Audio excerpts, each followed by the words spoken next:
Mesdames, Messieurs, un grand bonsoir à chacun de vous. Merci infiniment de nous rejoindre, l'équipe du Centre d'études sur le patrimoine et le tourisme en Haïti, CEPAT, est très heureuse de vous accueillir. Ça va être une causerie, bon, c'est une conférence, mais ça va être un échange très intéressant autour d'un thème fondamental. C'est la mise en tourisme des patrimoines, disons des parcs nationaux en Haïti, avantages et inconvénients. Et merci déjà au professeur Kenrick Desmézard qui va animer cette conférence. Le professeur Desmézard est historien et géographe de formation. Il a une maîtrise en histoire, mémoire et patrimoine. Il est également docteur en ethnologie et patrimoine de l'Université Laval. Et actuellement, il travaille activement comme enseignant-chercheur à l'Université d'État d'Haïti. Une petite mise à contexte rapidement pour cette conférence. Je me rappelle un peu cette déclaration de Dany Laferrière qui, au lendemain du séisme du 12 janvier 2010, a déclaré que c'est la culture qui sauvera ce pays. Et bon, c'était un contexte où la catastrophe de 2010 a attiré les regards sur l'importance de la culture, du patrimoine dans le processus de refondation durable des structures sociales, politiques et économiques en Haïti. Et dans cette optique, on a remarqué aussi les efforts déployés par le ministère de la Culture et de la Communication, qui a tenu en juillet 2011 les Assises nationales de la culture. Et au cours de ces assises, les acteurs ont proposé de faire de la culture et du patrimoine le quatrième pilier du développement durable en Haïti. Et ces acteurs ont identifié la culture dans les objets patrimoniaux, les parcs nationaux, les sites, les monuments, etc., comme étant un vecteur de la cohésion sociale, de l'identité nationale, levier et dimension du développement économique et social du pays. Et on va voir un peu plus tard que le ministère du Tourisme a emboîté le pas en se proposant de faire du tourisme un levier de croissance et de développement durable dans le cadre de sa stratégie de développement du secteur touristique pour la période 2015-2035.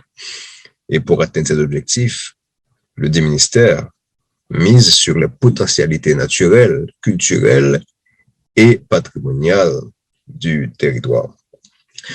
Donc, nous comprenons qu'à travers ces différents organes, l'État haïtien, du moins dans les discours officiels, s'est allié à une idée de plus en plus répandue à travers le monde, c'est-à-dire le rôle central des biens culturels dans la cohésion sociale, le développement socio-économique.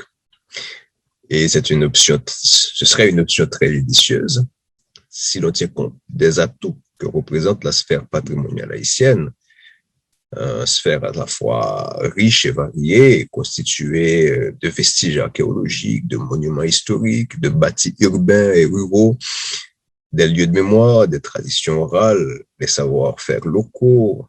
Il y a aussi les expressions vivantes, des musiques, tout ça. Et pour répéter le professeur Samuel Régulus, il faut croire que Haïti génère en son sein des biens culturels, des biens patrimoniaux, mobilisables dans le présent, au profit d'une vision positive de l'avenir, porteuse de promesses d'amélioration des conditions de vie des Haïtiens. Donc, cela signifie qu'Haïti a de multiples richesses culturelles, patrimoniales, susceptibles de favoriser son développement, susceptibles de favoriser sa croissance économique, principalement dans le cadre du tourisme. Le tourisme qui, je le rappelle, est identifié depuis quelque temps par l'UNESCO comme étant un nouveau facteur de développement pour les pays du Sud, premier vecteur mondial d'échanges culturels. Alors, les questions qui s'imposent à nous aujourd'hui et qui me permettent de finir cette mise en contexte, c'est dans quelle mesure le patrimoine culturel, le patrimoine national en fait d'Haïti est valorisé à sa juste valeur. Du point de vue symbolique et économique, quel est l'importance de ce riche patrimoine culturel aux yeux des Haïtiens quelle image projette Haïti sur l'échiquier international à travers son patrimoine. Bref, en quoi ce dernier, le patrimoine, est-il mis au service du développement du pays? Et la réflexion autour de cette question, de ce questionnement, je dirais, suggère que le patrimoine culturel haïtien est négligé et qu'il y a une nécessité de prise de conscience de ces enjeux. Et c'est par rapport à ces enjeux que nous allons accueillir le professeur Kenrick Desmézard, qui est un contexte qui rappelle bien cette réflexion du professeur Claude Souffrant, qui a déploré ce qu'il appelle une vision régressive des réalités nationales, qui explique que l'homme haïtien se définit par ses origines plutôt que par son projet. En d'autres termes, nous sommes fiers de notre passé, de ce que nous avons, de la citadelle, de Fort-Jacques, de nos biens, des biens que nous ont légués nos ancêtres. Mais nous sommes incapables de mobiliser ce passé pour une véritable transformation sociale. Et ce qui explique que la plupart des éléments de ce passé glorieux, de ces éléments patrimoniaux, sont à l'abandon. L'un des cas est, bon, on a beaucoup de cas qu'on pourrait avancer pour illustrer cette idée. C'est dans ce contexte et par rapport à ce grand défi que nous allons aborder aujourd'hui la problématique de la mise en tourisme des parcs nationaux en Haïti. Et comme je l'ai dit au départ, c'est avec le professeur Dr. Kenrick Desmézard que nous allons aborder cette problématique. Professeur Desmézard, bonjour et merci d'avoir répondu à cette invitation. Et nous allons vous passer la parole immédiatement pour cette présentation très importante. Je rappelle le titre, c'est la mise en tourisme des parcs nationaux en Haïti, avantages et inconvénients. Professeur Desmézard, bonsoir et bienvenue. Vous avez la bonsoir Michaud. Je dis bonsoir également à Jean-René Gustave qui m'a fait l'invitation. Je remercie le groupe, le Centre d'études sur le patrimoine et le tourisme en Haïti, le CEPAT, qui m'a invité pour faire cette présentation. Et je dois saluer la présence, entre autres, de Monique Woko, que je vois ici, que je salue, et je connais aussi l'intérêt qu'elle porte pour le patrimoine, entre autres, sur les parcs nationaux. Je salue tout le monde. Alors, je vais débuter ma présentation par un PowerPoint que je vais essayer de... Vous pouvez partager maintenant. Je vais faire ça là maintenant, si c'est possible. Je vais mettre comme ça. Exact. Voilà. Alors, encore une fois, merci pour l'invitation. Je vais rapidement vous dire que les propos que je vais tenir ici s'inspirent sur ce que j'avais produit dans le cadre de la recherche que j'avais réalisée pour ma thèse de doctorat à l'Université Laval sur les parcs nationaux en Haïti avec le cas d'étude du parc national historique. Mais je vais aussi vous dire que cette étude est en cours de publication.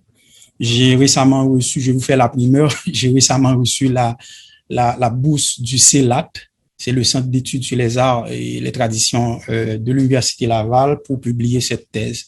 Ils m'ont tellement demandé la publication de la thèse, ça fait déjà 5 ans. Depuis que j'ai soutenu, j'ai réalisé la soutenance et ils m'ont demandé la publication. Donc, ils m'ont aussi proposé le financement nécessaire pour la publication. Je vous fais la première ici. Et donc, vous allez voir sans doute ces contenus dans le livre qui serait sans doute disponible en Haïti. Ce serait publié chez les presses de l'Université Laval. Ils ont déjà le manuscrit, ils travaillent là-dessus pour la diffusion. Pour la présentation, je vais essayer de résumer en 3 points. Comment je peux avancer? Voilà. J'arrive pas à le faire comme je pense. J'ai fermé un moment. Ah, voilà. Oui, pour la présentation, je vais vous... pardon. Est-ce que vous me voyez là? Vous m'écoutez également? Oui, bien sûr, vous êtes là, et sauf que Ah, non, vous avez arrêté la présentation, mais c'est bon. voilà, c'est bon. Alors, pour la présentation, je vais essayer de traiter le contenu du sujet en trois éléments, trois points. Je vais reviser en partie les notions de parc et de parc national. Pourquoi? C'est parce qu'il y a une confusion, à mon sens, dans la réflexion. En fait, chez pas mal de gens, quand on parle de parc en Haïti, il semble qu'il y a une confusion. Pour nous mettre sur le même pied d'égalité pour les échanges, je me propose de revisiter les notions. Ensuite, je vais parler un peu du tourisme dans les parcs nationaux dans le monde. Je vais pas entrer dans tous les détails. Et ensuite, je vais m'arrêter sur le contenu de notre propos, c'est-à-dire la mise en tourisme des parcs nationaux en Haïti. D'abord, je vais faire un état des lieux des parcs nationaux et ensuite, je vais parler du tourisme dans les parcs nationaux en Haïti avec les avantages et les inconvénients que ça présente. Pour revisiter les notions de parc et de parc national, qu'est-ce qu'un parc? Donc, un parc, c'est défini comme une mesure de longueur qui permet de délimiter un espace mobile qui se transporte en fonction des déplacements qu'on veut imposer à un troupeau. Au départ, l'utilisation du terme parc était assignée dans la logique de l'espace où les animaux vivent ou habitent les animaux. Donc, à ce moment, on parle de parc d'animaux. Et c'est là aussi la confusion que j'ai pu constater chez certains Haïtiens. Dès qu'on leur parle de parc, ils parlent de parc cabrit, parc cochon, parc bourrique, mais pas dans le sens que l'on va aborder la question aujourd'hui. Et le terme a évolué. Le terme avait eu cette connotation, mais le terme a évolué depuis. Et depuis la fin du 19e siècle, c'est défini comme un vaste espace naturel protégé.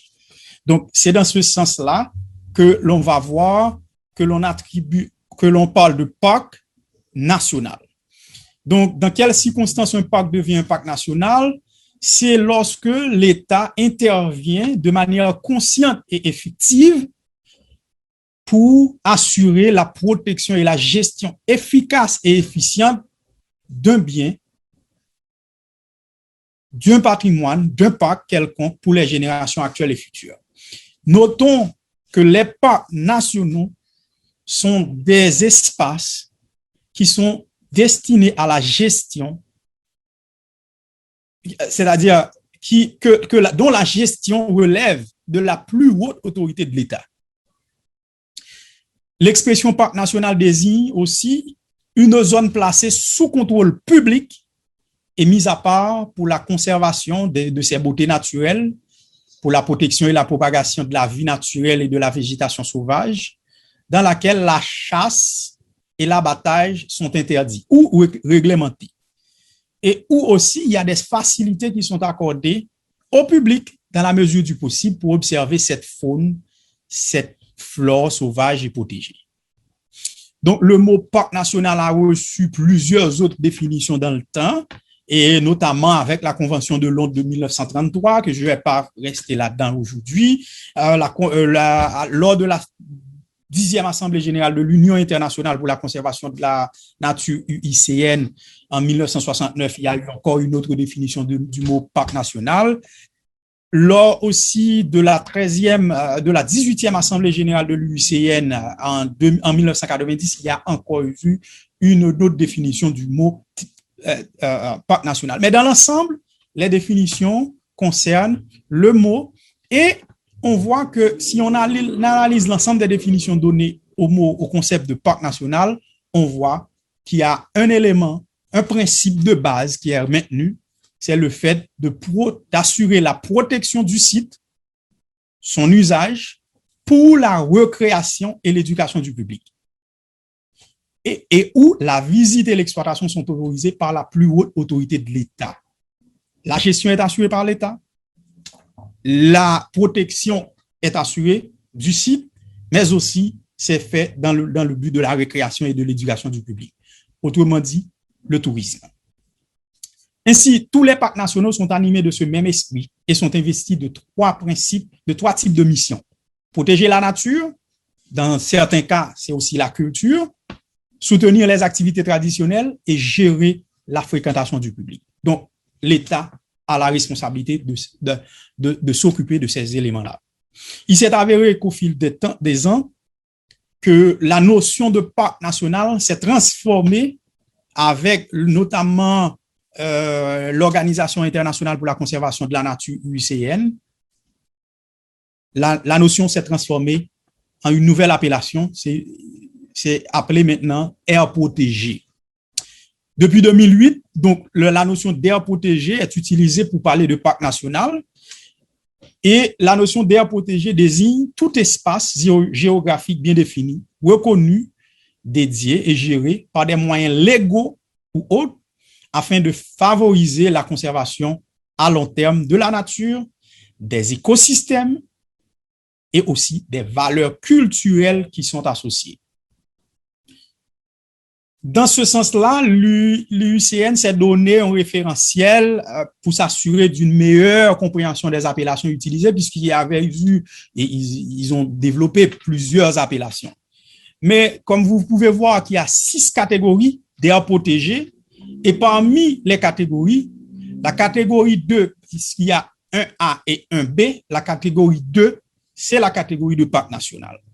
Et c'est défini comme étant l'aire protégée gérée principalement dans le but de protéger les écosystèmes à des fins récréatives et dans le respect de l'environnement et de la culture des communautés locales.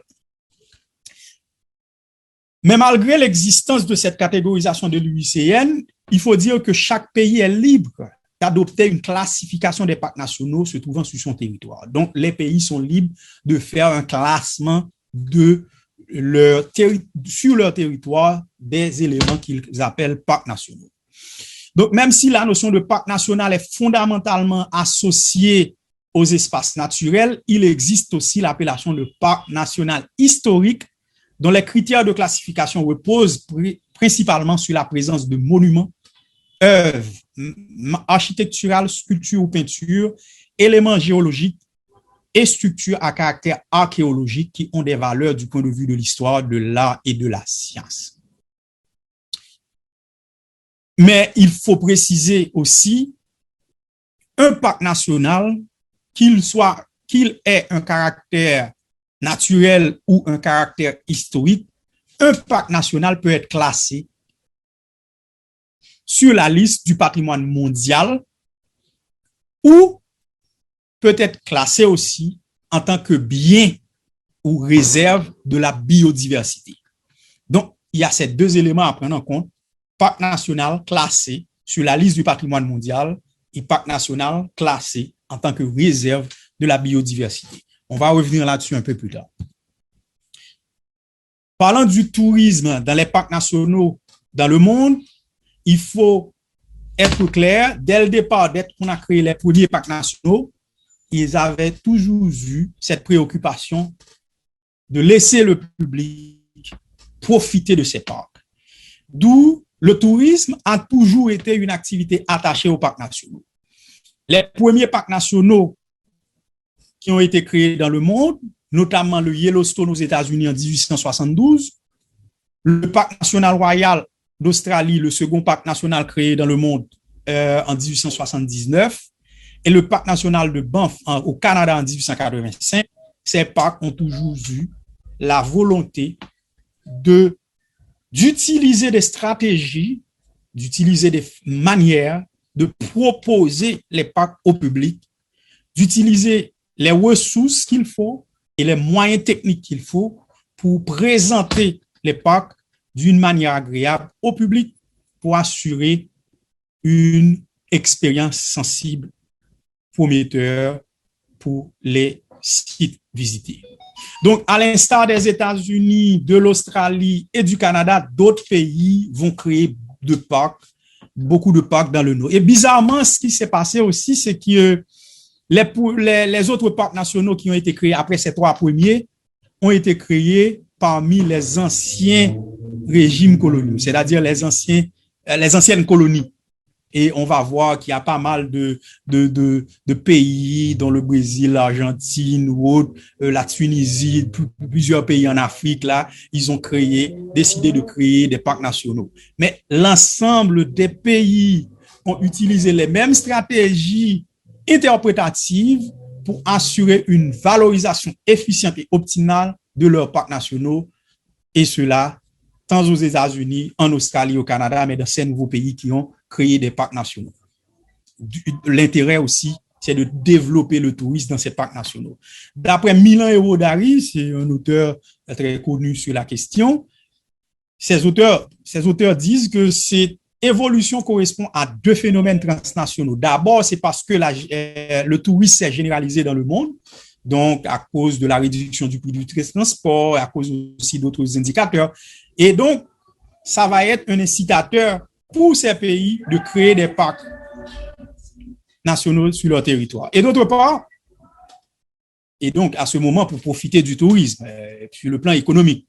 Et d'autre part, en ce qui concerne le monde de la conservation, la création des parcs répondait aussi à la volonté de consolider institutionnellement les outils de protection. En dehors du fait qu'ils ont créé des parcs, ils ont aussi créé des structures pour assurer la gestion des parcs nationaux à travers le monde. Par exemple, aux États-Unis, ils ont créé le National Park Services, NPS. En Australie, ils ont créé le National Park, Australian National Park. C'est la structure qui gère les parcs nationaux là-bas. Et au Canada, ils ont créé le Parc Canada. Naturellement, la création du Parc Canada va arriver un peu plus tard. Ils ont eu plusieurs services préalablement. Ils ont créé cette structure pour assurer la gestion des parcs au Canada. Et ce qui est intéressant aussi de souligner, c'est que en créant les structures, ils ont aussi donné les moyens qu'il faut à ces structures pour assurer la protection des lieux et aussi pour permettre la visite de ces lieux au public.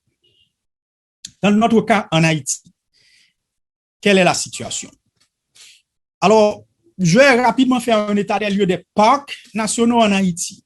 C'est que les parcs nationaux recouvrent pour l'essentiel du patrimoine en Haïti, haïtien. Le patrimoine naturel, on trouve des parcs nationaux où il y a des plages, des rivières, des chutes d'eau, des grottes, des paysages, des mines, sans oublier la végétation, les animaux, donc notamment les espèces en voie de disparition.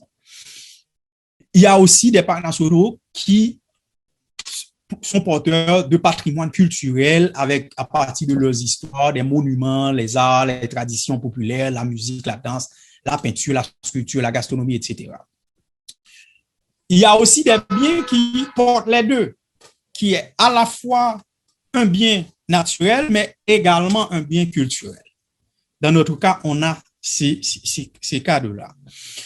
Contrairement à la République dominicaine, et c'est bizarre puisque on partage la même île, l'île Quisqueya, en République dominicaine, il existe 13 parcs nationaux classés officiellement par l'État. Tandis qu'en Haïti, il existe 4 seulement de parcs nationaux officiellement classés par l'État.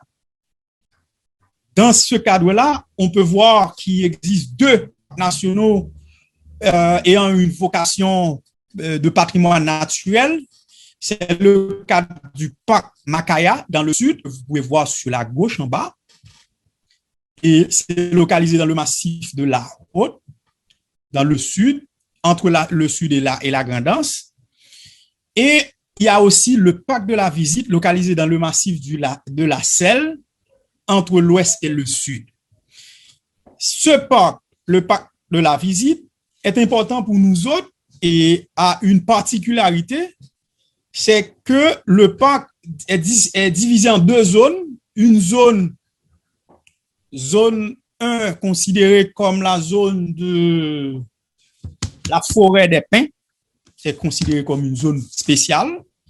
Ça s'appelle réserve forêt des pins. Et l'autre zone 2, c'est la partie concernant le sud et le sud-est. C'est à cheval un peu entre l'ouest et le sud-est, mais c'est beaucoup plus cette partie où il y a le point le plus culminant d'Haïti, où l'on peut trouver le pic de la Selle que j'ai moi-même visité et ça a été un honneur d'arriver à ce point-là.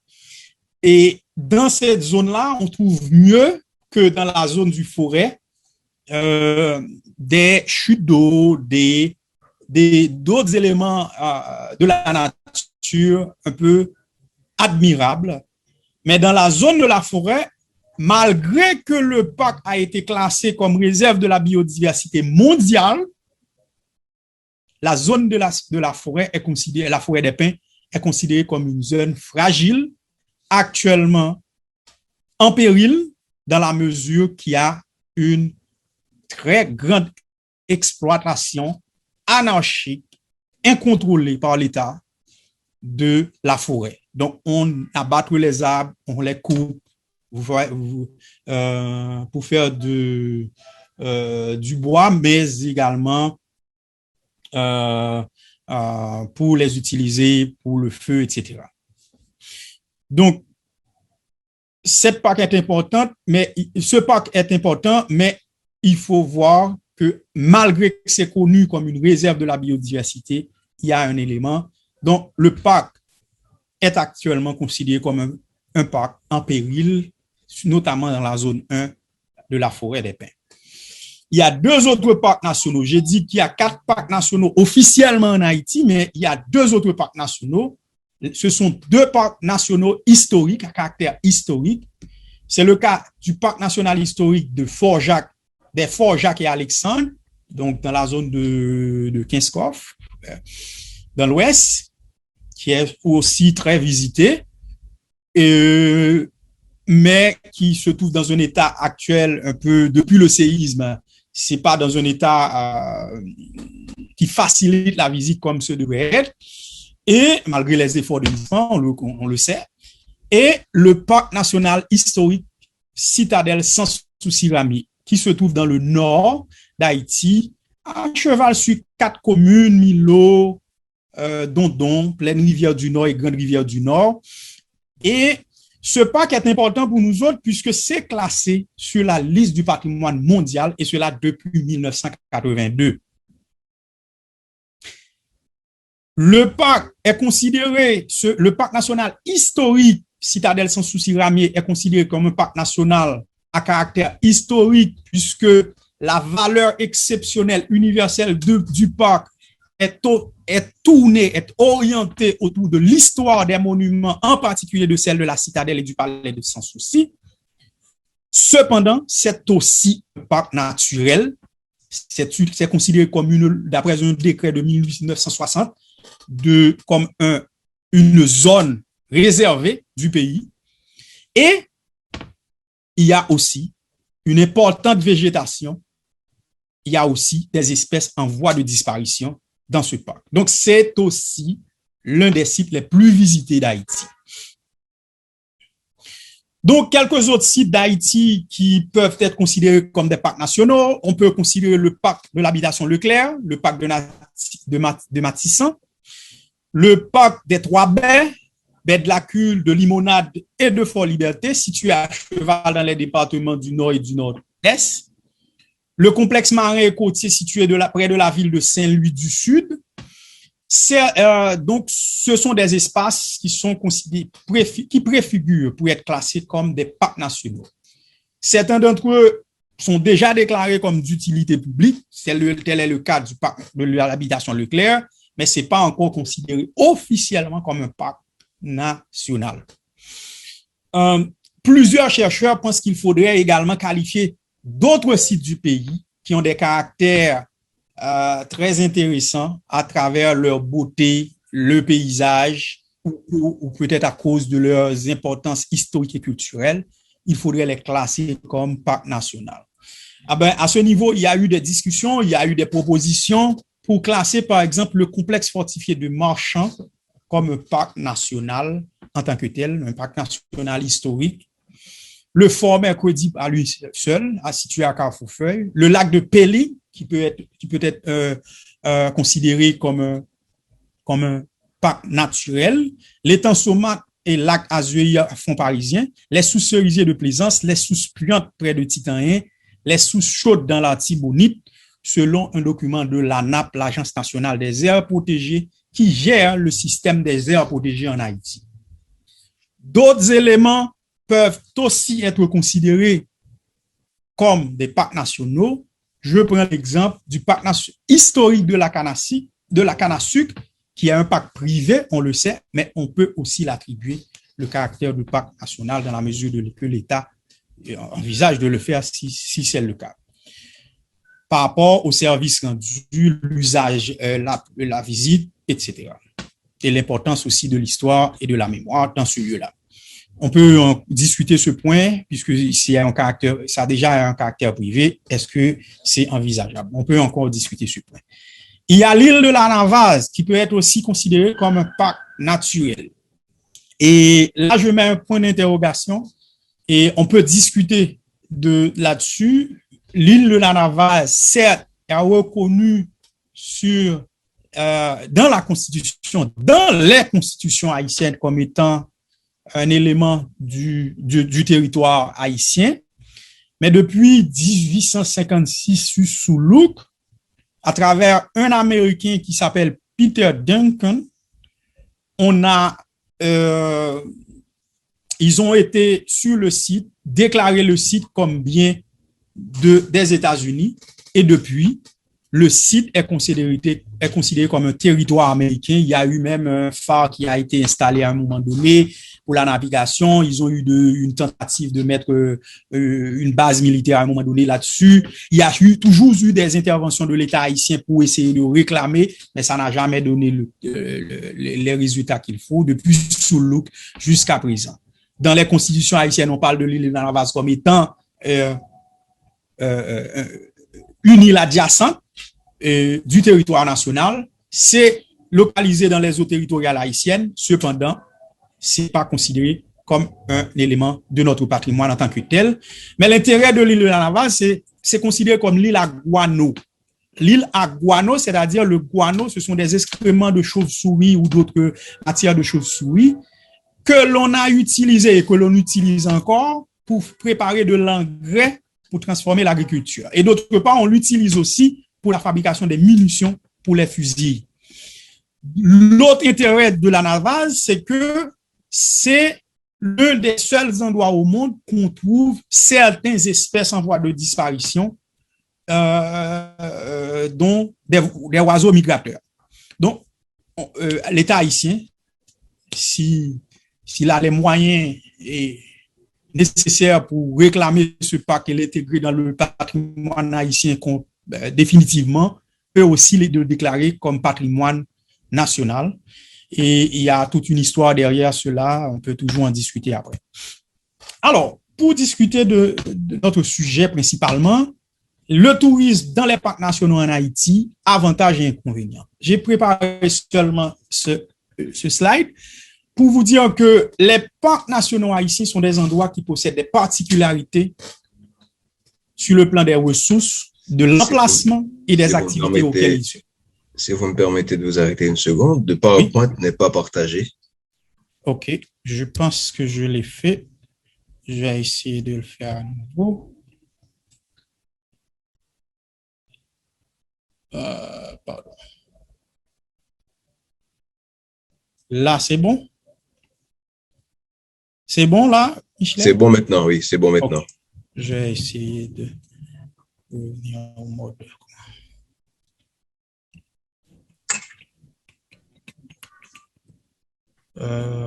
Formation, la présentation. Je n'arrive pas à le voir comment je peux sortir du point. Alors, je pense que c'est là, ici. Voilà. Alors, on devait être, c'est pas encore la fin, désolé. Je vais essayer d'avancer. Oui, il suffirait de revenir. Voilà. Donc, on est là. Les parcs nationaux en Haïti sont des espaces qui ont des potentialités pour le tourisme, qui ont beaucoup de potentialités, soit par rapport aux ressources dont ils disposent, soit par rapport à leurs emplacements ou par rapport aux activités que ces parcs se prêtent. Majoritairement, ils font partie de l'ensemble des aires protégées du pays. Comme je vous ai expliqué, il y a l'ANAP, l'Agence nationale des aires protégées, qui a créé un système des aires protégées en Haïti et majoritairement les parcs nationaux se retrouvent dans ce système des aires protégées haïtiens géré par l'ANAP. Ces parcs nationaux fascinent par leur formation géomorphologique. Et aussi, on y trouve des espèces de la faune et de la flore en voie de disparition. Il y en a pas mal dans plusieurs de ces parcs. Les 4 parcs officiels, sans compter les autres qui peuvent être considérés comme des parcs nationaux. De même, certains d'entre eux ont une importance historique particulière et certains d'entre eux, on y développe aussi des manifestations culturelles. Certains de ces parcs sont plus accessibles que d'autres, il en va de soi. Ils assument tous des fonctions locales et régionales. Une certaine appropriation de ces espaces est faite par les habitations locales, les communautés locales, soit à travers des manifestations culturelles qu'ils réalisent dans ces lieux, entre autres des rituels du vaudou. Ils sont fréquentés par des visiteurs haïtiens, ceux des régions, ceux de tout le pays, mais aussi ceux de la diaspora. Mais ils sont aussi visités par des étrangers. Je n'ai pas des chiffres pour l'ensemble des parcs nationaux, malheureusement, pour les visiteurs. Mais les données permettent de dire que ces visites sont quotidiennes. Naturellement, ces visites sont réalisées au gré des circonstances. Par exemple, il y a eu le carnaval qui se réalisait dans le nord. Plusieurs personnes ont profité de l'occasion pour aller visiter la citadelle. Le carnaval est réalisé dans le nord-ouest, à Port-de-Paix. Certains ont été la Ville-au-Camp ou d'autres sites du pays, mais dans le même sens, dans les parcs nationaux. Néanmoins, dans l'état actuel des recherches, aucun des parcs nationaux haïtiens ne dispose de programme d'interprétation pour la mise en valeur de leurs ressources en vue de développer des activités répondant aux attentes des visiteurs et ceux de l'État. J'insiste là-dessus puisque c'est mon sujet d'intérêt. Il n'y a pas de programme d'interprétation. Comment voulez-vous faire du tourisme s'il n'y a pas d'interprétation préalable? Donc, c'est vrai, les sites sont visités. Il n'y a pas de concept pour l'ensemble des sites du pays. Malheureusement, j'avais proposé un programme de ce type pour le Parc national historique du Nord, Citadelle Sans-Souci-Ramier, mais ça n'a pas été appliqué dans l'ensemble. J'ai cru comprendre qu'il y a eu une tentative de réaliser une étude sur le Parc national, de réaliser un programme d'interprétation pour le Parc national historique du Nord dans le cadre du projet PAST, mais je ne crois pas que le résultat a été diffusé. Cette situation est préoccupante, particulièrement pour le Parc national historique, qui n'a pas de programme d'interprétation, puisque c'est un parc classé sur la liste du patrimoine mondial, mais aussi le Parc national historique, il y a une vision de l'État qui s'est développée pour le tourisme, pour ce parc. Ce parc est mentionné dans tous les plans directeurs en Haïti comme zone prioritaire du tourisme. S'il s'agit du plan directeur de 1972, de celui révisé en 2001 ou en 2008, c'est considéré comme une zone prioritaire. Malheureusement, il n'y a pas d'interprétation qui est faite pour l'ensemble. Et les discours des guides ne sont pas cohérents. On avait tenté de faire des formations là-dessus. On avait même tenté de réaliser un concept d'interprétation pour les proposer de manière à garder le même contenu pour les visiteurs, entre autres. Et il y a eu des efforts d'aménagement et de transformation du site, l'installation de panneaux d'interprétation, l'installation de panneaux de signalisation, l'installation de kiosques d'accueil, etc. Mais cependant, l'interprétation n'est toujours pas faite dans l'ensemble et on peut en discuter davantage dans les prochaines heures, pour les prochaines minutes. Malgré l'existence de l'Institut de sauvegarde du patrimoine national, et cela depuis 1979, malgré l'existence de l'Agence nationale des aires protégées, ANAP, je crois que c'est depuis 2008, force est encore de constater que les parcs nationaux haïtiens sont dans l'ensemble négligés. Et je reprends exactement le même mot que Michelot tantôt. La gestion de ces parcs ne peut pas être qualifiée d'efficace ou déficiente si l'on tient compte de la définition de parc en tant que tel et de parc national en tant que tel. C'est pourquoi j'avais voulu revisiter la définition. Si l'on parle de parc, il faut être conscient que l'État a une responsabilité. Et dès qu'on classe un élément comme parc national, il y a encore plus d'engagement de l'État qui devait se faire. Et là, ça, c'est une question discutable dans notre pays. Et donc, plusieurs facteurs expliquent cette situation. L'absence d'une politique de conservation, de protection et de mise en valeur du patrimoine, qu'il s'agit du patrimoine naturel ou du patrimoine culturel. Donc, les parcs nationaux à caractère naturel ou les parcs nationaux qui ont des caractères historiques, parc national historique par exemple. Il y a aussi des manques, des moyens limités des organismes de l'État. On connaît l'effort que réalise l'ISPAN ou l'ANAP pour certains des parcs nationaux en Haïti, même de certains monuments du pays. Malheureusement, les moyens sont limités. On peut aller voir dans le budget de l'État la marge qui est réservée à l'ISPAN qui devait intervenir sur l'ensemble des monuments du pays et l'ensemble des parcs nationaux historiques du pays. On peut déjà se donner une idée de comment les moyens sont limités pour ces organismes-là. Il y a aussi le même cas de figure se présente pour l'ANAP, qui est une structure dépendante du ministère de l'Environnement. Il y a le budget est très faible. Maintenant, on assigne les gardes forestiers sont de la responsabilité de l'ANAP présentement. Mais même pour gérer les gardes forestiers, même le budget de fonctionnement, même les moyens pour les payer n'est pas assuré régulièrement par l'État et le ministère du Finance, entre autres. Donc, ça vous donne une idée des moyens financiers de ces institutions-là.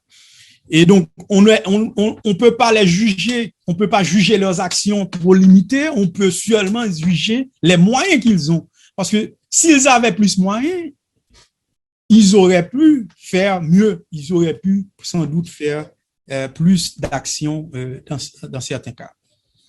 Et pour la conservation, mais aussi pour la promotion, la mise en valeur de ces espaces.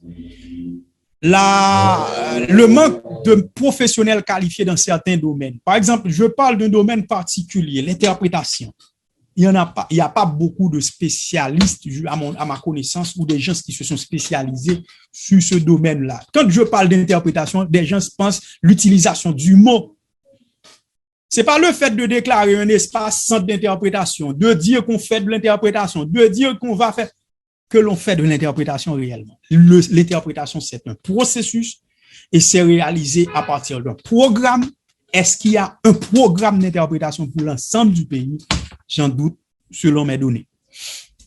Et là encore, il y a aussi les manques de moyens techniques et matériels, entre autres modernes, adaptés pour l'interprétation. Certains espaces, comme j'ai dit tantôt, ont fait l'aménagement de l'espace. L'aménagement, c'est bon pour le tourisme. Et d'autres n'ont pas d'espace aménagé du tout, certains de ces parcs. J'ai été visiter le parc de la Visite. Il y a eu des initiatives privées pour faire certaines interventions. Il y a plusieurs projets d'ONG, de structures qui relèvent même du ministère de l'Environnement, même du ministère de l'Agriculture, qui font des activités, notamment pour la conservation de la nature. Mais pour les espèces en voie de disparition, en particulier les animaux, pour l'espace, l'aménagement de l'espace pour les visiteurs, même le pic le plus haut d'Haïti, le pic La Selle, quand on y arrive, on ne voit qu'une petite boîte rouge. Et certains inscrivent leur nom pour dire que, bon, finalement, j'y suis arrivé. Mais quand vous voyez, c'est un pile de pierre, quoi. C'est pas, Et avec un drapeau en plus, un drapeau haïtien. Donc, c'est pas l'aménagement qu'il fallait pour un espace de ce type, pour un bien classé comme réserve de l'humanité, réserve de la biodiversité de l'humanité. Et donc, ça, il faut voir comment on fait dans d'autres pays. Prenez l'exemple, il y en a pas mal. Il y en a pas mal. Et moi-même, c'est pourquoi dans le livre que je suis en train de finaliser, j'ai ajouté même d'autres exemples de pays qui ont des moyens limités économiquement, financièrement. Moi-même, j'aime bien le cas du Botswana, qui est un pays africain qui réalise pas mal de choses avec les espaces qu'ils classent comme parc national dans leur pays. Donc, nous autres, nous avons beaucoup à apprendre de ces pays-là.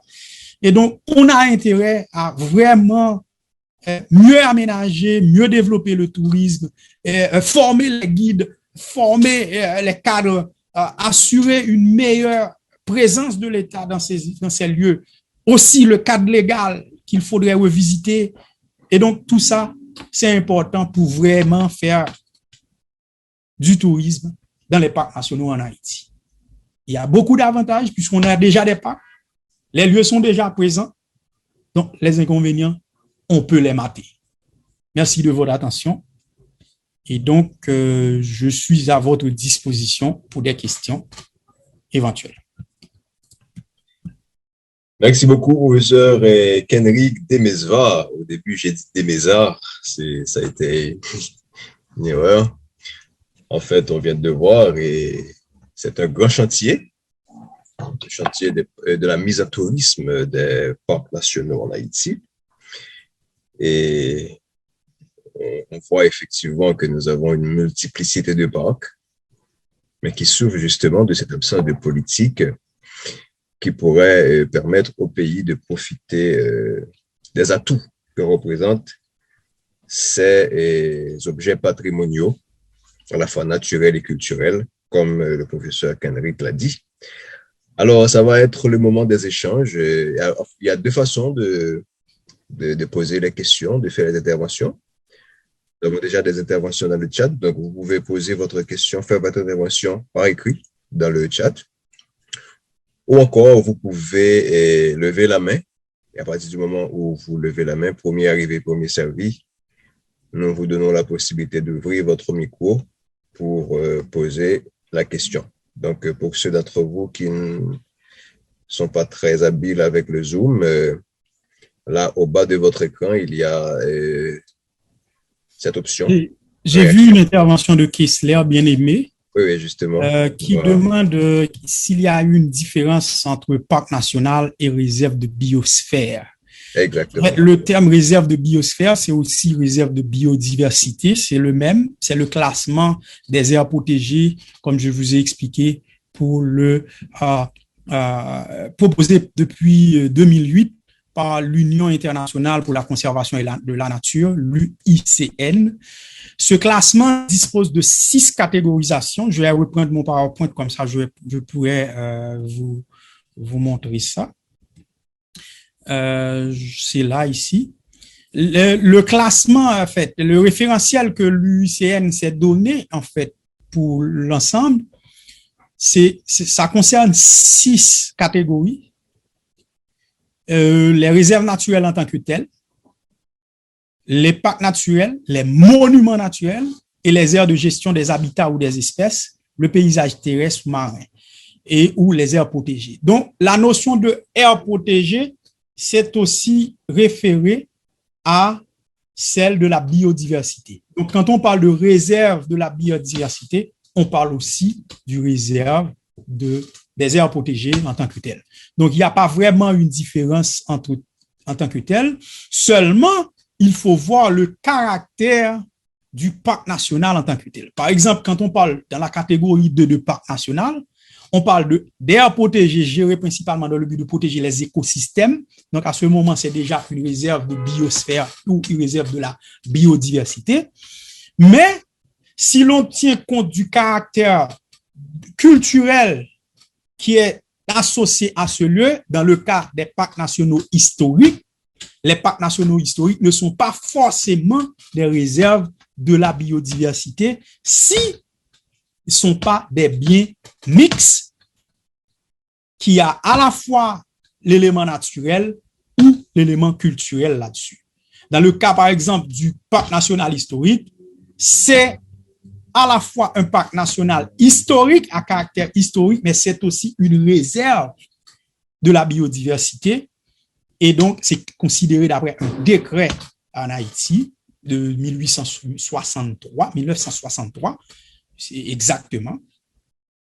Et donc, à ce moment-là, c'est à la fois un parc national à caractère historique, mais c'est également une réserve de la biodiversité ou de la biosphère, si vous voulez l'expression, c'est la même chose pratiquement. Bon, pour l'autre remarque du professeur Bien-Aimé qui demandait est-ce que là, à la fin, vous posez des problèmes d'absence de politique. Est-ce qu'ils sont absents de politique vraiment, ou du moins, est-ce qu'ils sont absents de priorité? Et c'est la question du professeur Bien-Aimé. Bon, peut-être que la question oui. En fait, il demande des caractéristiques respectives, donc c'est ça que je préféré utiliser tableau qui baille description pour chaque. Mais il y a l'autre question que je posais, combien de réserves de biodiversité qui gagnent en Haïti? En fait, c'est à ma connaissance, c'est seulement pas la visite là qui est classée sous liste internationale là de réserve de la biosphère. Cependant, il y a l'autre site en Haïti qui gagne potentialité pour être classé. Tant coup par Akaya qui a des efforts que tu as fait pour ça tout d'ailleurs pour te classer comme réserve de biosphère. Et donc là sous question directement sous soit parler à aspect politique là, bon nous clair et en tout cas dans l'état actuel de toute recherche que nous faisons, nous pas connaît une politique qui existait en Haïti pour conserver à la fois la nature, mais également la culture ou bien le patrimoine, qu'il soit naturel ou culturel. Par une politique nationale, une politique publique qui occupe de questions ça, et c'est un problème majeur parce que pas gain orientation qui fait dans question ça. Par contre, nous avons effort qui fait déjà, qui t'a qu'à utiliser. L'État haïtien prend disposition plusieurs fois déjà pour créer des commissions interministérielles de parcs nationaux. Ils ont créé une commission déjà qui est les commissions interministérielles des parcs nationaux et ils ont créé une qui est les commissions interministérielles du parc national historique séparément. Donc, si l'État a une volonté pour le fond bagaille réel, c'est pour le prouver la partie de là. Déjà, avec commission, il y a déjà une balise pour définir une politique culturelle, pour orienter une politique de gestion et de conservation des parcs nationaux en Haïti, puisque cadre légal là déjà existé pour le faire, en parlant de commission interministérielle. Bon, dans la pratique, tentative pour mettre commission ça sous pied par jamais résultat, bon nous connaissons réalité c'est quelqu'un dans groupe là qui connaît ça très bien, qui connaît même pour réunir comité un comité gagne 7 ministres là dans lui ou bien cadre représentants 7 représentants leur pour font réunion pas qu'à joindre 3 qui viennent dans réunion pour l'autre parce que ça y a pas de priorité du gouvernement ou de l'état en tant que tel malgré même l'État prend disposition pour créer et commission ça ou bien comité ça Jean Yorelé. Cependant, ça a servi comme déjà un instrument légal qui existait d'après la loi qui t'a permettre nous développer une politique publique de conservation de la mémoire, de l'histoire, du patrimoine, de la culture, de la nature. Ça a ouvert à caractère de patrimoine naturel ou patrimoine culturel dans toute dimension, que c'est patrimoine culturel, aquatique, terrestre ou autre, subaquatique, terrestre ou autre. Donc, toute qualité patrimoine immatériel, tout, concerné par une politique publique de question ça. Donc, absence d'une politique culturelle, c'est une politique culturelle, son élément dans la politique publique de conservation des patrimoines en général dans le pays. Donc, absence d'une politique comme ça, c'est déjà un défaut. Or, il y a des cadres qui sont déjà définis d'après la loi qui t'a aidé que vous arrivez dans point ça. Mais malheureusement, et ça par exemple, il est fait officiellement et il est météo sous pied. Alors, il y a cette question très importante de Madame Ronique Oukou qui la question c'est quand vous parlez de parcs classés, à quoi vous faites référence précisément? Tous les parcs étant créés à partir d'un décret présidentiel. S'il s'agit d'une classification au patrimoine de l'humanité, nous n'avons que le PNH C'est CSSR. CSSR, oui, le parc national. Quand vous parlez de parc classé, vous faites quoi avec, vous faites référence à Non, quoi il y a les parcs classés, c'est parcs qui gagnent effectivement un décret qui déclare patrimoine national. Dans le cas par nous avons deux qui gagnent décret qui courent autour de nous. C'est avec nous avons quatre qui gagnent décret autour de nous. Quatre. Deux qui gagnent caractère naturel, parc la visite, il y a des décrets qui créent comme étant parc national et parc Macaya. C'est deux dans la dimension naturelle. Mais dans la dimension historique là, parc national historique, nous gagnons parc Citadelle sans souci Ramia, parc national historique Citadelle sans souci Ramia, et gagnons tout parc Fort-Jacques et Alexandre classé par un décret. Il a existé.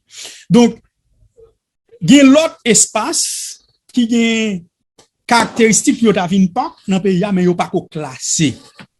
Donc, ils n'ont pas considéré comme parc national officiellement. Ça qui est classé, c'est quatre ça, nous parler de eux.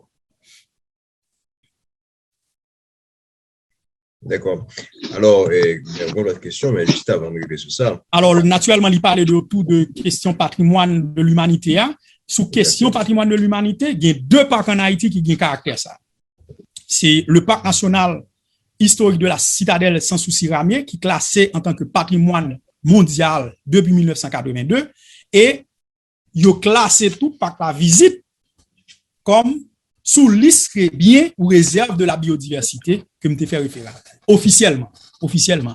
Et bon, au cas dit, ils mettent le sous liste représentative là, et actuellement, à cause de ça, ne pas les zones 1 qui est en danger, ils sont obligés de mettre dans la liste en péril. Mais il classé non dimension qui dépassait même cadre légal national. Alors, l'autre aspect qui est important pour me souligner que je ne pas faire tout à l'heure. Le fait de classer un site patrimoine mondial ou réserve de la biodiversité mondiale, il y a un élément important à considérer, c'est que ce site devient non seulement un bien national, mais aussi un bien mondial. Et à ce titre, le site est sujet à un ensemble de réglementations et de principes que l'on doit respecter. Dans ce sens-là, l'important pour nous comprendre, il n'y a pas qui finit classé parc de l'humanité, tant que parc national historique là, il y a qu'à déclasser justement parce que il pas respecter principes et réglementations que l'UNESCO qui classe a défini. Dans le cas par la visite là, il risque de classer pourvu que zone 1 li est en péril actuellement. Il a déjà retiré le bien qui était déjà sous réserve biodiversité, il a mis le sous liste en péril. Dans le cas parc national historique là, il y a plusieurs recommandations qui fait déjà, et si on pas respecté, ça qui arrive on l'entendait yo déclassé. Entre autres à cause de questions route nationale numéro 3 que l'État haïtien très intéressé à faire pour faire passer par Dondon. L'UNESCO posait conditions, Madame Moukou compte ça très bien, l'UNESCO posait conditions pour route ça a fait. Son route qui passait par Dondon, plateau central, pour l'atteindre nord cap-haïtien, mais la passé sous territoire parc national. L'UNESCO vient faire évaluation déjà, il dit il y a deux phénomènes qui arrivent si route la passé. Parti côté route la qui passé dans le parc là, c'est parti qui plus calme dans la zone. Donc c'est une partie qui a plus éléments biodiversité, entre autres oiseaux qui en péril, qui en voie de disparition, qui existaient dans le parc là, dans la zone Dondon. Al mettre une route nationale qui peut créer bruit, qui peut créer aussi poussière et l'autre, la dénaturer aspect ça qui connecté avec biodiversité zone ça. Deuxième élément qui est demandé de prendre en compte, qui dit route, dit installation de population.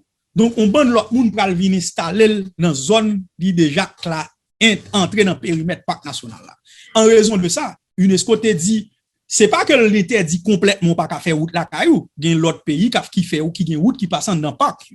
Cependant, il demandé pour faire une déviation sorti pas passer exactement dans cœur ville Dondon, passer un petit crasse-pivot de pour prendre Saint-Raphaël pour aller tomber dans quoi c'est Grande Rivière du Nord et puis entrer Cap Haïtien.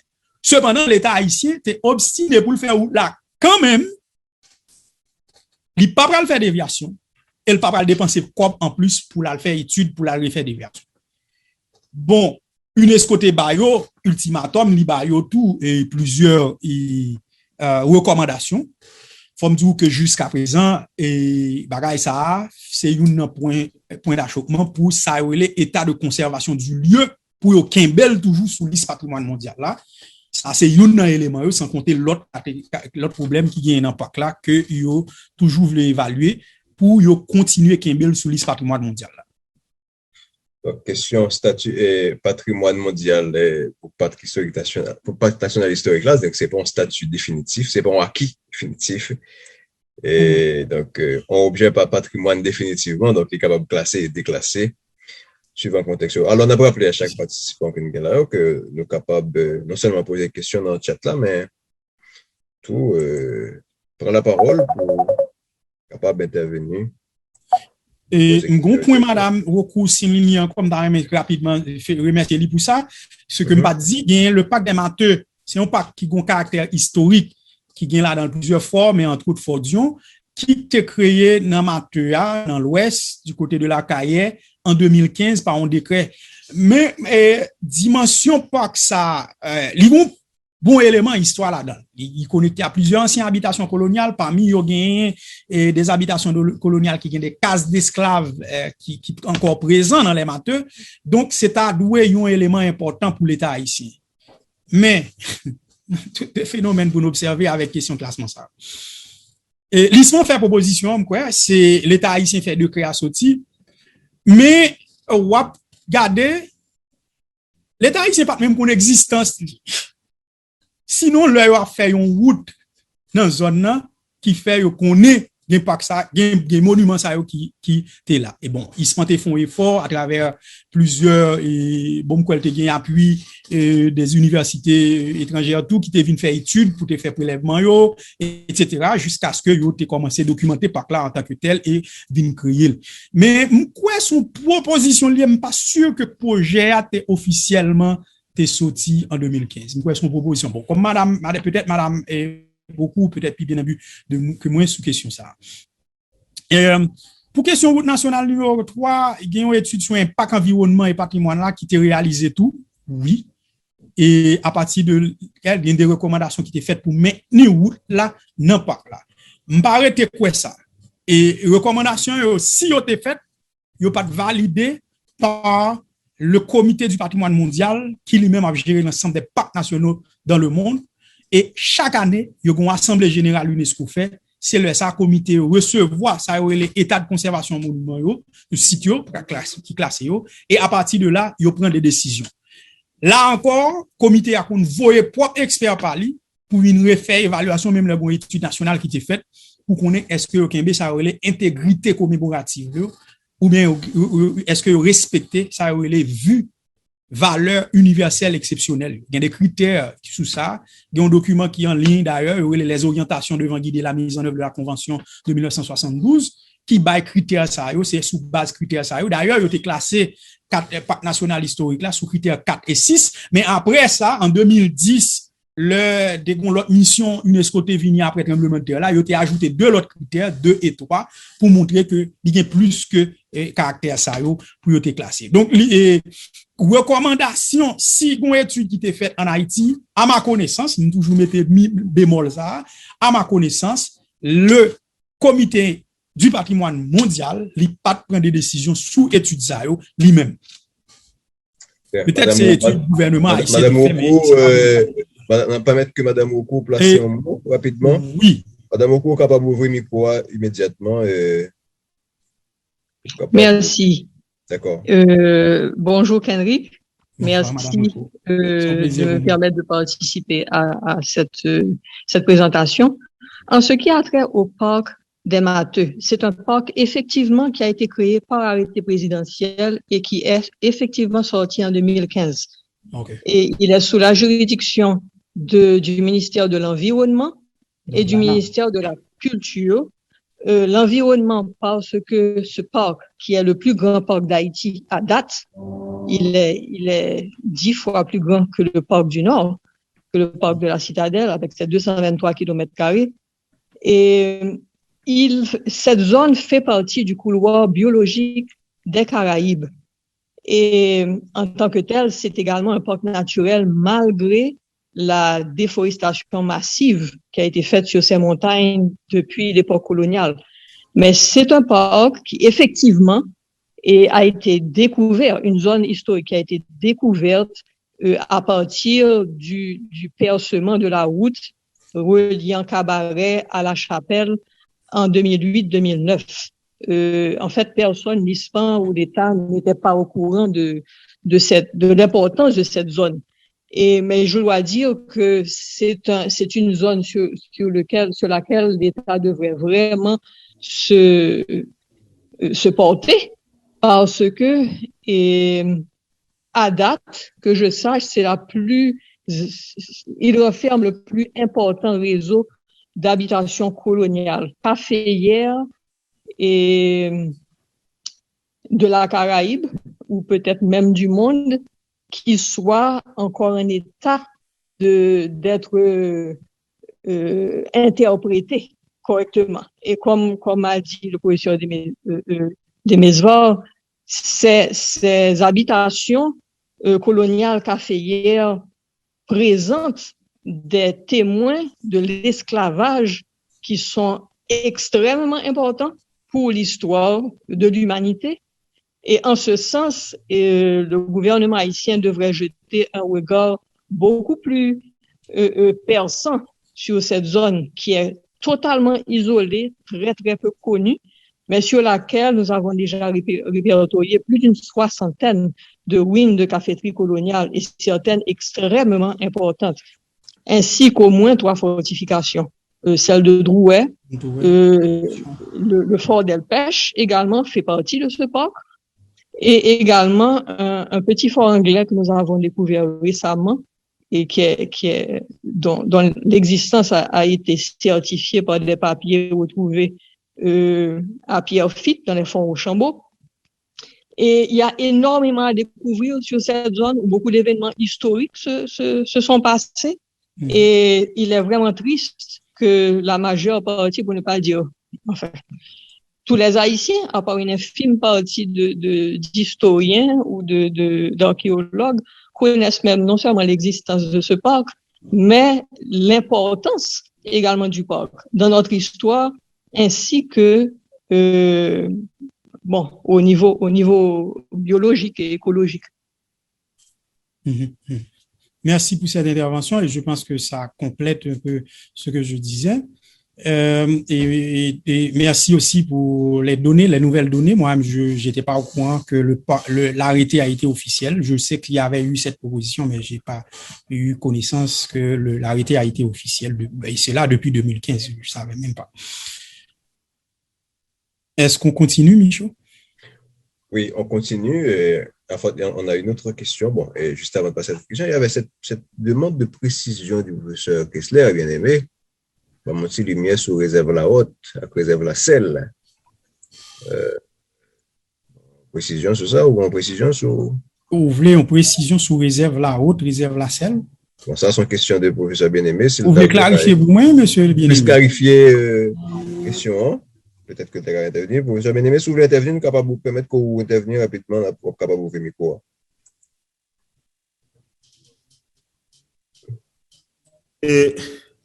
Oui, bon, je ne suis pas spécialiste de ça. Mais merci.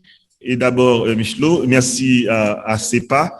Et CEPAT, je préféré dire, parce qu'il semble quand même à INAPAT. Jean-Luc. Et continuez, c'est intéressant. Et puis, merci, professeur Demesvar, un ami. Et bon, c'est moi. Comment ça, le président sont ensemble avec, et tout caché derrière là. Oui, non, c'est Sterling qui. Mais grande autorité dans le cas là. Merci, président. Et puis, justement, et professeur, gagne, après le tremblement de terre là, et gagne 2 réserves de biosphère Haïti rive inscrit. Et ça, c'est important pour nous quand même faire sortir en termes d'information et puis qui est capable de servir à des perspectives et bien entendu de conservation, de recherche et qui grand public là, écolier, etc. Et pour l'État prend plus de responsabilité par rapport à des réserves ça. et les Madame Jean étaient entrés en Haïti et il était justement encouragé sa fête et que justement l'État haïtien mettait en place un dispositif d'une part pour qu'il réserve la selle là.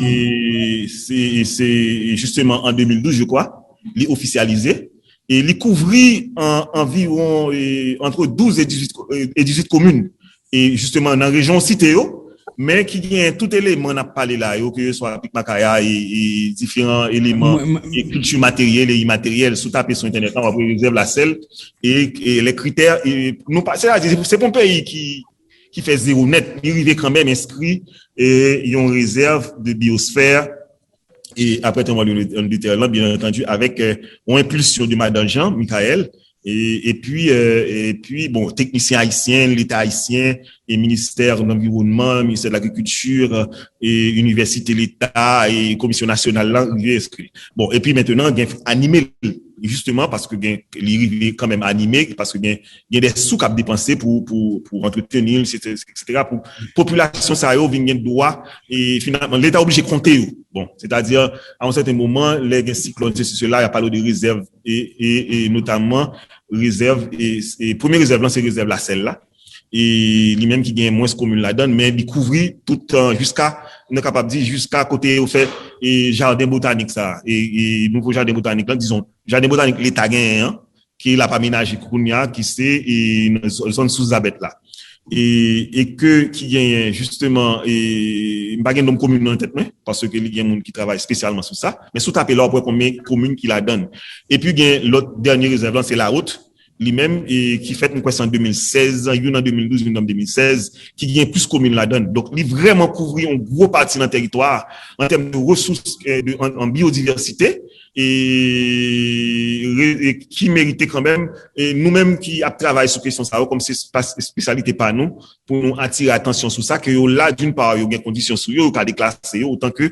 et certains sites on site qui inscrit des possibilités également pour déclasser au cas où il pas respecter critères et voir même ça qu'a parlé actuellement en possibilité de réserve et réserve finalement des montagnes réserve de biosphère et côté et Haïti remplit critères ça actuellement on croit qu'il y a demandé Haïti et s'il est intéressé pour poser candidature sur question ça justement si on bagaille l'obgade topographie nous gagnons et presque 85% territoire c'est pas plaine niée c'est montagne niée et des plaines du nord l'Artibonite plaine l'Artibonite plaine et cul de sac écoutez nous etc plaine Léogane plaine des Cailles nous pas gain plaine vrai c'est montagne nous gagnons donc c'est ta raison nous t'es capable justement inscrire Haïti et arriver et qui capable apporter à effacer pour nous vivre protéger. Donc ça c'est domaine par où et regarder li possibilité d'étudier ça et les conseiller siens et par rapport à ça la frère. Merci pour l'intervention encore une fois et qui complétait ça n'a bien qui renforçait même des idées que nous avons véhiculées. On parlait de quelques autres bails en plus donc on peut dire plus dans le sens que vous parlez de réserve la selle réserve la selle bon tu parlé de lui en tant que réserve de la biodiversité c'est même moi réserve de la biodiversité ou de la biosphère et justement il était classé et me parler de ça peut-être que mais moi t'ai réalisé une étude sur réserve ça entre autres et moi préparé pour une firme qui est bon son ONG pratiquement Helvetas Suisse avec ministère environnement ministère tourisme tout est impliqué dans ça nous t'ai préparé un catalogue des sites touristiques qui ont valeur touristique pour région ça pour Massif la Selle et les mêmes entre autres et l'intéressant pour nous est que zone je vais expliquer il y a toute une bande l'autre ressource qui connectée avec il y a plusieurs grottes et il y a une qui est important en pile que le Bureau national d'ethnologie même il changer non et quand l'aime dit changer non il a proposé un nom pour lui comparativement à non communautaire qu'on est de lui bon il y a des critères et par contre les qui critères été fait et il y a des paramètres là-dedans il y a chute de l'eau qui sont merveilles qui tout près cascade Pichon sans compter il y a tout lagon des Huîtres qui c'est un autre élément très important sur zone sud-est là et lui-même dans commune comment on l'appelle déjà Belance et sans compter ça veut dire réserve là je voulais faire c'était une proposition pour intégrer plusieurs autres zones là-dedans l'étape toujours à cheval sur deux départements sud-est et l'ouest et l'étape dépassé côté forêt des pins rivé c'est ça fait justement l'étape rivé presque tout près quoi des bouquets mais l'étape pour passer tout on parti dans qui sous commune Kinskoff que l'étape touché Fussy Kinskoff Fussy que l'étape touché là encore à ma connaissance c'est des propositions. C'est des propositions. Et m'pas connaît que yo te rivé finalement classer j'on dit en tant que réserve de la biodiversité. Enfin, moi te dit le classer comme réserve de la biodiversité, mais on va parler de l'autre forme de réserve de classement que l'y fait objet ou de poser pour lui-même et même la haute qui classée en 2016 sous question ça. Donc merci et est-ce qu'il y a une autre question, Michaud? Vous avez aimé ou pour votre intervention, vous levez main ou souhaitez intervenir à nouveau? Vous avez bien quand même retracé historiquement, justement, l'arrivée, travail ça a abouti, et travail technique ça et politique ça, c'est-à-dire l'arrivée régulièrement inscrit. Maintenant, il faudra veiller à leur conservation, etc. À leur animation. Et même à travers le réseau, ce qu'on entend par le main and the biosphere, c'est-à-dire réserve, c'est-à-dire MAB, et qui concerne les maisons Moun, c'est-à-dire Moun qui dans la zone Sao, et puis, justement.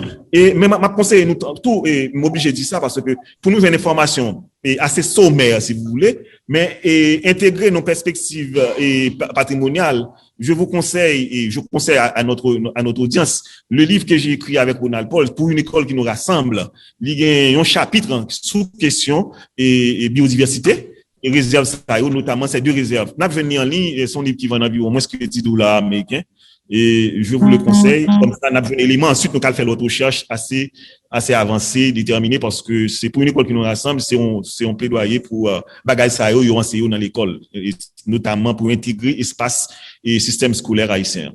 Merci. Santé, bon. Vous précisez sur quelle plateforme vous avez ça disponible pour vous Amazon, docteur. D'accord, bien. Est-ce que là, excusez-moi. Oui, on va terminer Jaouni dans 5 minutes. Non, d'abord qu'il y a d'autres questions, donc il faut que nous parlions trop avec 2-3 monde. Particulièrement parce qu'il y a d'autres questions, il faut que nous permettions plus de monde participer dans l'activité.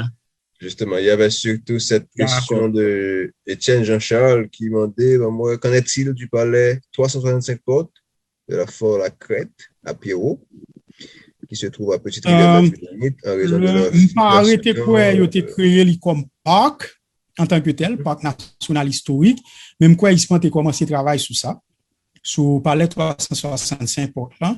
Peut-être que Madame Oko a clarifié pour nous si jamais il est disponible toujours. Et, mais, site là, il existait. Et si se peut faire un peu l'intervention sous lui, 365 portes pour faire plusieurs travaux, qui étaient là-dedans. Mais, si on parle de tourisme, et zone 365 portes là, t'es arrivé dans une situation qui était un peu inquiétant pour aller demander pour visiteurs venir là-dedans, puisque, bon, nous pas besoin d'entrer dans la politique là, mais nous connaissons qu'il y a des groupes armés qui étaient habités tout près, et ça t'a empêché, moun à le visiter, les gens pour le t'aveler, et même moun dans zone là qui a des difficultés pour y aller.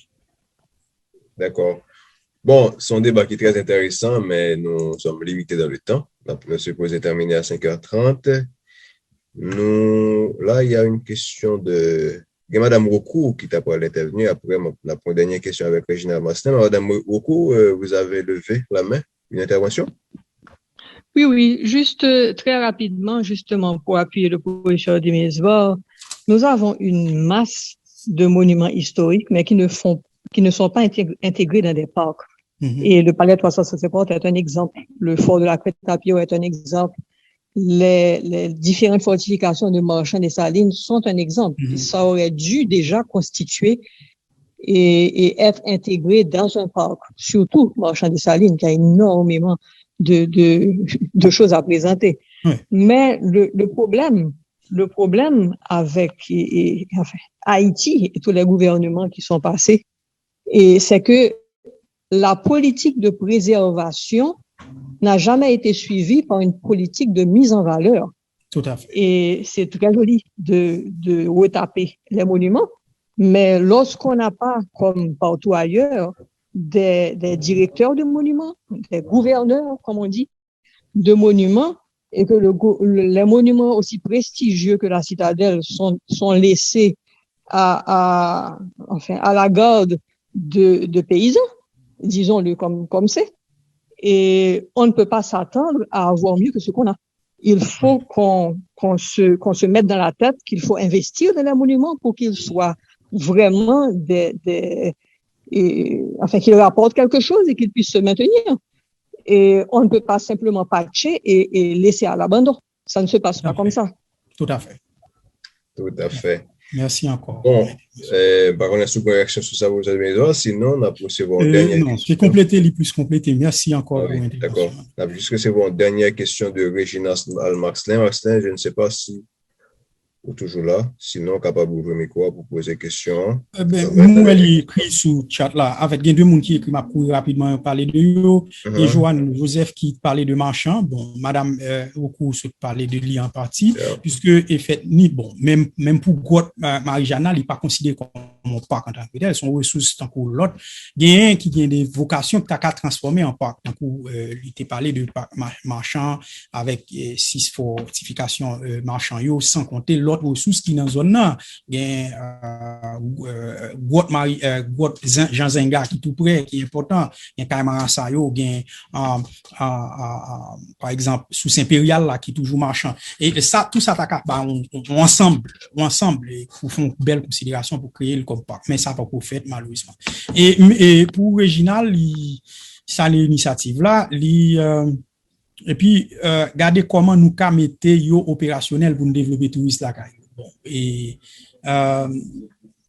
nous discuter de ça vraiment, et nous état de conservation nous situation actuelle, et nous faire des propositions pour nous dire qui genre touriste a fait, parce que dans l'autre pays pour faire tourisme dans le parc national, mais comment vous fait.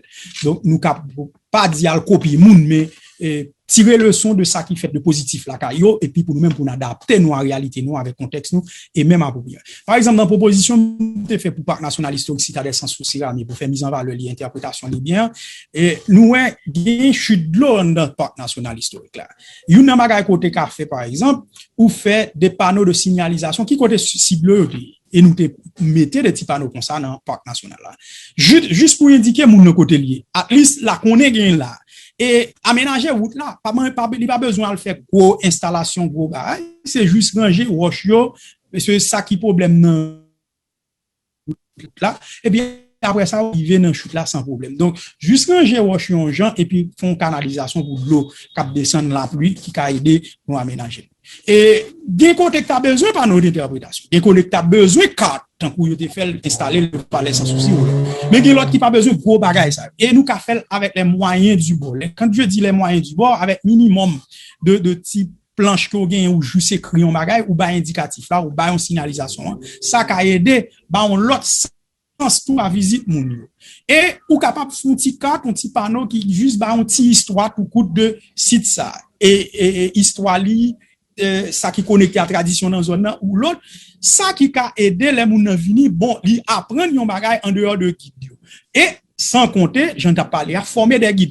Il intéressant pour en Haïti il y a un pile guide historique mais pas un guide de nature, pas un sentier pédestre dans parc naturel nous yo. Donc yo là en tant que tel sous ta dit yo là ti route chemin de route yo fait mais aménager en tant que tel pour faire tout nos sentier pédestre, li va fait. Donc c'est des propositions de ce type que nous fait qui a aidé à améliorer justement façon de présenter, façon de interpréter et façon nous qu'a fait touriste là-dedans. Et justement, j'aime te dire nous, m'a publié un livre sur question ça qui a ramassé un peu toute idée ça qui a aidé ni nous-mêmes comme chercheurs, ni nous-mêmes comme professionnels dans le milieu, ni nous-mêmes qui, bon, dans l'État lui-même, il a orienté action autour de propositions qui fait. Il y a pile propositions qui a aidé et utile pays dans l'avenir.